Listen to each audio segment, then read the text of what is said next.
Fala aí, rapaziada, 36ª rodada do Brasileirão, chegou ao fim, Brasileirão cada vez mais na sua reta final, mais gente escapando do rebaixamento e mais gente se preocupando, deixando, parecendo eu fazendo um trabalho de casa no domingão à noite, deixando tudo pro final.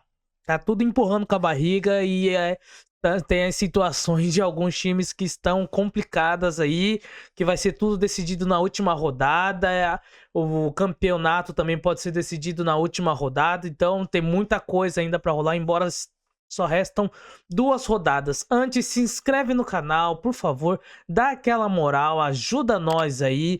Tem entrevistas com jogadores, tem entrevista com o intérprete aqui no Japão, falando como que é o dia a dia, como que foi se tornar intérprete, como que é o trabalho, dos jogadores falando como que foi chegar até o Japão, a adaptação, como que é o futebol, como que está sendo a evolução do futebol japonês. Segue nós lá no Instagram, tô fazendo bastante conteúdo, criando bastante coisa pra vocês, segue lá, o arroba tá aí, beleza? Se inscreve aí, ajuda pra caramba, a maioria ainda do meu público que assistem os meus vídeos não são inscritos e eu conto com a inscrição de você pra crescer cada vez mais. Já estamos chegando a 2.000, sou grato a esses 2.000 que estão acompanhando desde o início e espero vir mais porque vocês são top, valeu? Antes da gente falar da rodada, dessas últimas dois dias, né, do sábado e do domingo, vamos falar da rodada adiantada, que foi a rodada, os jogos adiantados, que foram ali o jogo do Botafogo contra o Palmeiras, considerado ali a final do Brasileirão, né, antecipado. Então o Botafogo participou de 2 finais em um período de uma semana, e essa final, Botafogo e Palmeiras, deu o que falar. Praticamente o Botafogo tira ali toda a zica, né, que ele tinha, toda aquela pressão que o prendia talvez de alçar voos maiores no campeonato, aquele fantasma do ano passado. O Botafogo exorciza ele e vai ali, vence por 3-1, dá aquela moral para chegar na final da Libertadores e fazer ali 3-1 contra o Galo também. E do outro lado também teve o jogo do Galo contra o Juventude. O Galo, por sua vez, colocou ali os reservas, começou perdendo por 2-0 e depois foi atrás, buscou o empate 2-2.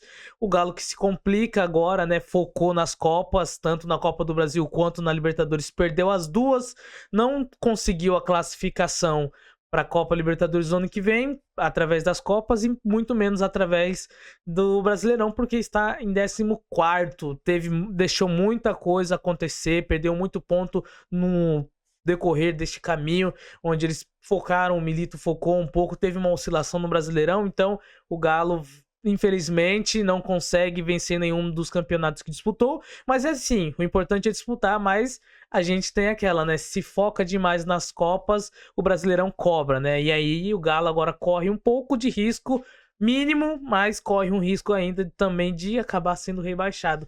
Que ano seria esse pro Galo? Eu acho que não vai ser rebaixado, porque tem muito time ruim. O próprio Criciúma, Bragantino e o Fluminense e o Atlético Paranaense estão nessa luta aí ferrenha. E aí, igual eu falei, esses são 2 vagas para ser rebaixado, para 5, 4 times mais ou menos. Então vai dar o que falar aí. Praticamente vai ser um desespero, um Deus nos acuda nessa última rodada. Falando agora das rodadas do Brasileirão, no sábado nós tivemos ali o Criciúma jogando contra o Corinthians.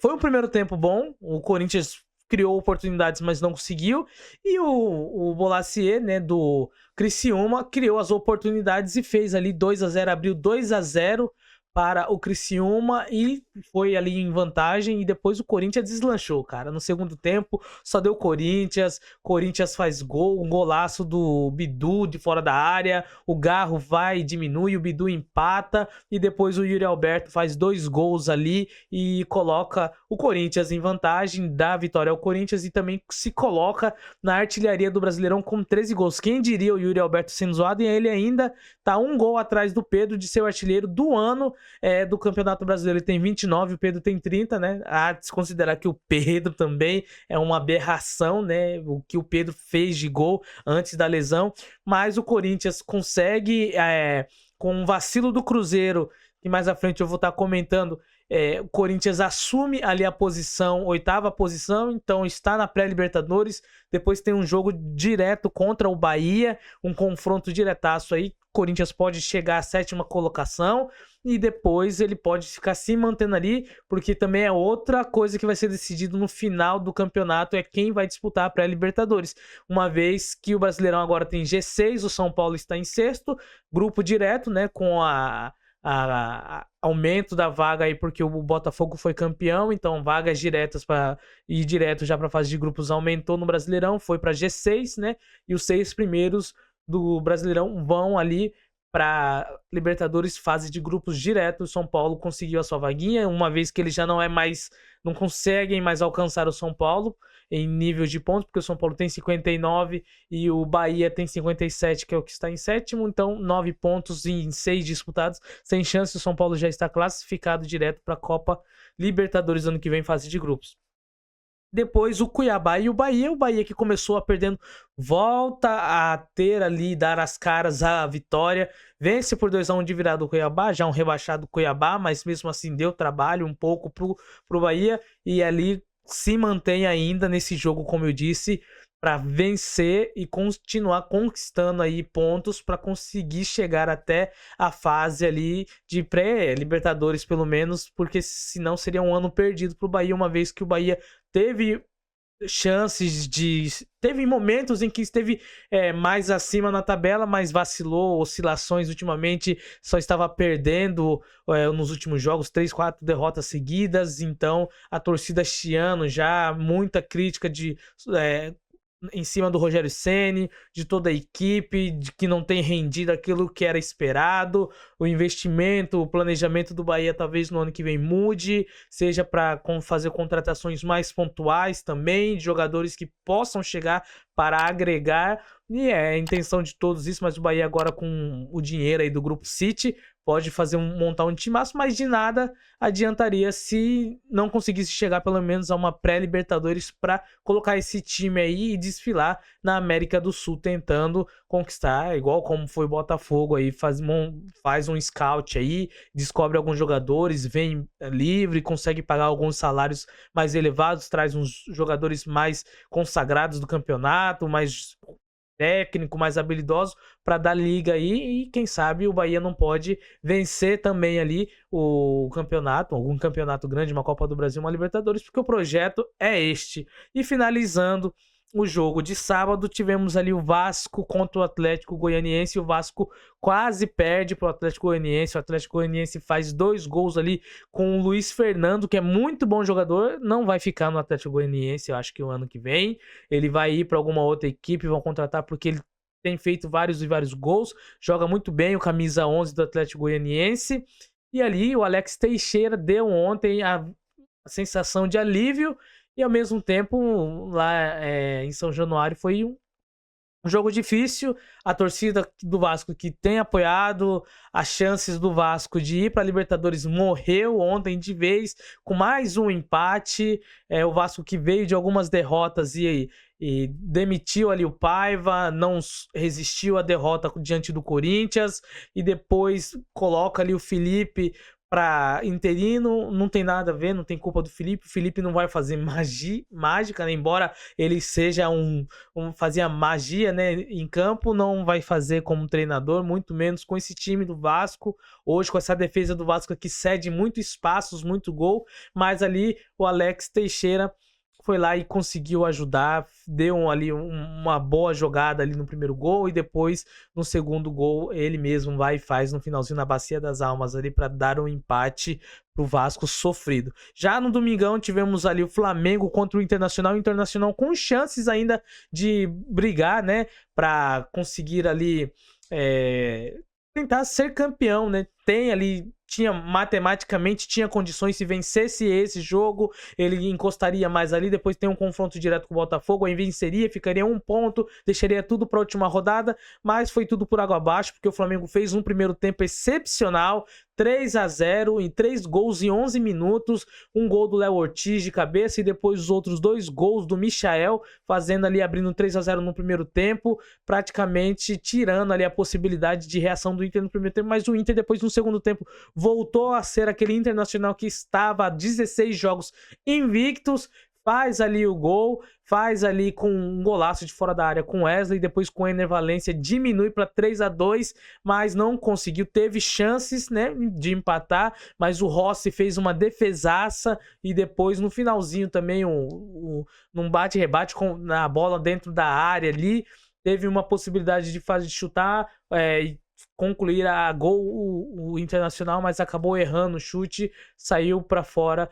3-2, eliminando de vez a chance do Internacional ser campeão e para a alegria do Textor, que estava lá comemorando no trio elétrico lá do Botafogo, comemorando a Copa Libertadores. Ele mesmo, muito engraçado, ele perguntando pro repórter como foi o resultado do jogo Internacional e Flamengo, e ali a repórter fala para ele, o Internacional perdeu, o Flamengo venceu, e ele já doidão, tinha virado toda, tomado todas, falar obrigado Landim, obrigado Gabigol, eu amo Gabigol e isso daí, porque realmente o próximo jogo entre o Internacional e o Botafogo, pro Inter não vai estar mais valendo de nada. O Inter já está na Libertadores, talvez seja só uma campanha para manter posição ali, tentar um vice-campeonato, porque é mais dinheiro, mas mesmo assim a gente já imagina que o Inter não vai mais jogar com aquele ímpeto que jogaria se tivesse valendo alguma coisa. Então, por isso é a felicidade do Textor, porque sabe que vai pegar uma Internacional ali mais, como vamos dizer, mais relaxado, não vai estar tão concentrado na vitória a qualquer custo. Então, tem chances do Botafogo já ser campeão já nessa próxima rodada, na quarta-feira.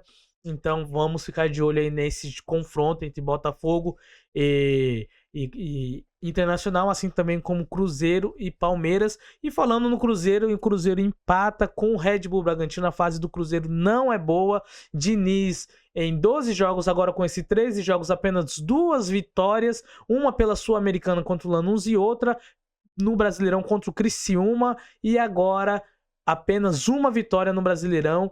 São 5 derrotas e 6 empates, e o Diniz, eu acredito que ele não vai permanecer até...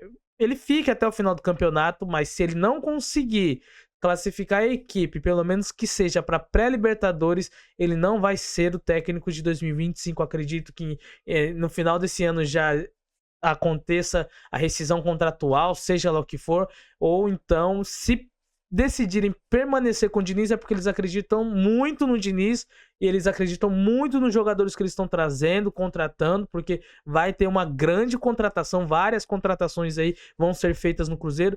Então eles acreditam no projeto Diniz para ele ter uma pré-temporada, conseguir trabalhar esse time e talvez fazer jogar o futebol Diniz, que a gente sabe como é que é. Porque quando o Diniz chega no meio da temporada sempre é muito perigoso, às vezes dá certo, às vezes não. É uma aposta, e essa aposta o Cruzeiro tem se dado mal. Já perdeu o título ali, a disputa do título contra o Racing pela Sul-Americana, e está muito perto de perder a vaga na pré-Libertadores, que há muito tempo havia já sido praticamente encaminhada. O Cruzeiro chegou uma época de estar ali no G4, o melhor futebol, venceu do Botafogo por 3-0 no Newton Santos, na época que o Matheus Pereira jogando muito bem. Dá para também cobrar dos jogadores que oscilaram demais, caíram demais o rendimento. Não é só culpa do Diniz, mas também um pouco o Diniz. O Diniz precisa tomar mais cuidado com tudo isso aí. E agora, Atlético Paranaense e Fluminense. O Atlético Paranaense sai à frente do Fluminense e o Fluminense perde um pênalti com Arias, e depois com Arias mesmo faz ali, empata 1-1. Difícil, esses dois também estão brincando, vão ter dificuldades nessas últimas 2 rodadas, ainda mais o Fluminense, que na última rodada pega o Palmeiras, podendo ser o jogo da vida do Palmeiras para ser campeão e o jogo da vida do Fluminense para se manter na Série A. Então vai ser ali outro jogaço. Por isso que eu tô falando, esse final de temporada, essas duas últimas rodadas prometem, vão ter muitas coisas aí acontecendo. Então o Fluminense tem que permanecer já com o alerta ligado, porque o alerta já está ligado há muito tempo, não tem jogado um bom futebol, né? Pelo menos teve ali uma sequência de 4, 5 vitórias seguidas sem tomar gols, mas parece que acabou o gás, mais uma vez. A reação não foi como esperado, não conseguiram deslanchar, desgarrar ali da parte de baixo da tabela, infelizmente, para os torcedores ali do Fluminense.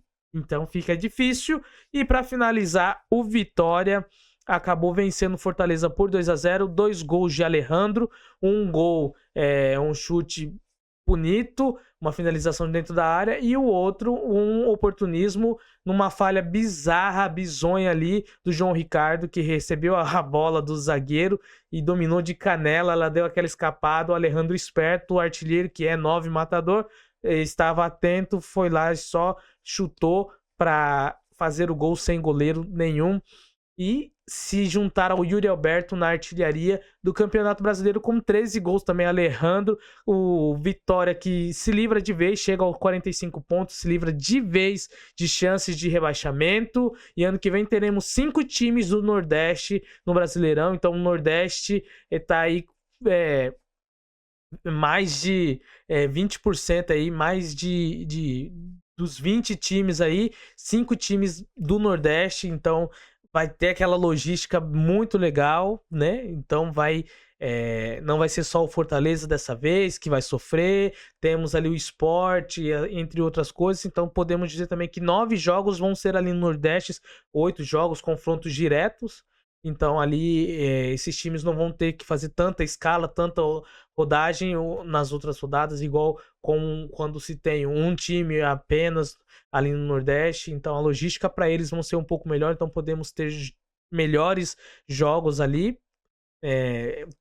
O Fortaleza já é muito bom nisso, tem conseguido, então talvez o Fortaleza ano que vem se sobressaia mais, porque vão ter mais jogos, confrontos perto de casa, então não há aquele deslocamento que, querendo ou não, influencia muito o descanso, a recuperação do atleta. E para finalizar, agora dessa vez já estava esquecendo, o Grêmio vence também o São Paulo por 2-1, afasta de vez a chance de rebaixamento. O Grêmio faz um primeiro tempo muito bom, faz os gols ali com o Cristaldo e depois um gol meio contra, sem querer, do Juan, que a bola ali no bate-rebate dentro da área também acaba, o Rafael acho que acaba rebatendo e a bola bate sem querer no joelho dele e vai pro gol lentamente, depois num golaço do Luiz Gustavo, e depois tem a reclamação também do pênalti ou do possível vermelho para o Monsalve no lance contra o Luiz Gustavo também, que já tinha passado, tomado a frente, perto da pequena área, perto da grande área, e ali o Monsalve puxa a camisa dele, o VAR não chama, então fica essa reclamação também. Ramon abate Abel, né, meu filho? Que é o que? Ele tem muito. É arbitragem brasileira. Era sim lance para expulsão, era o último homem, o VAR deveria ter chamado, não chamou, mas também. Importante aqui para o São Paulo não fez falta, mas tem que reclamar mesmo. Se fosse uma disputa direta ali de 2 times no rebaixamento, já iriam levantar teses de estar favorecendo o Grêmio, porque o Grêmio é isso e aquilo, porque o Grêmio passou por tantas coisas no início do ano, então não pode ser rebaixado, entre outras coisas, outras teses, mas vendo que é toda rodada tem um erro escancarado, tem erros enormes, bizarros, bizonhos da arbitragem brasileira, eu já não levanto mais a tese de que possa ser corrupta ou comprada, pode ser, mas para mim é mais incompetência mesmo dos árbitros brasileiros, e ficamos assim a 36ª rodada do Brasileirão. Aguardem a 37ª, 8ª, que promete. Se inscreve no canal, deixa o like, galera, ajuda bastante, dá aí um engajamento bem legal, comentem aí como que foi o seu time, como que seu time está, beleza? Vamos falar agora como que tá a tabela do Campeonato Brasileiro. Os times classificados para a Libertadores do G6 começa com o Botafogo 73 em primeiro, o Palmeiras em segundo com 70 pontos, Flamengo com 66 em terceiro, Internacional em quarto com 65, também com 65 em quinto Fortaleza, São Paulo em sexto com 59 e em sétimo Bahia com 50, Corinthians também com 50 em oitavo, o Cruzeiro em nono com 49, o Vitória em décimo com 45, que subida, que projeto do Carpini está fazendo. O Grêmio sobe para 11º com 44, o Vasco e o Atlético Mineiro também tem 44, só que o Vasco está em 12º e o Atlético Mineiro em 13º.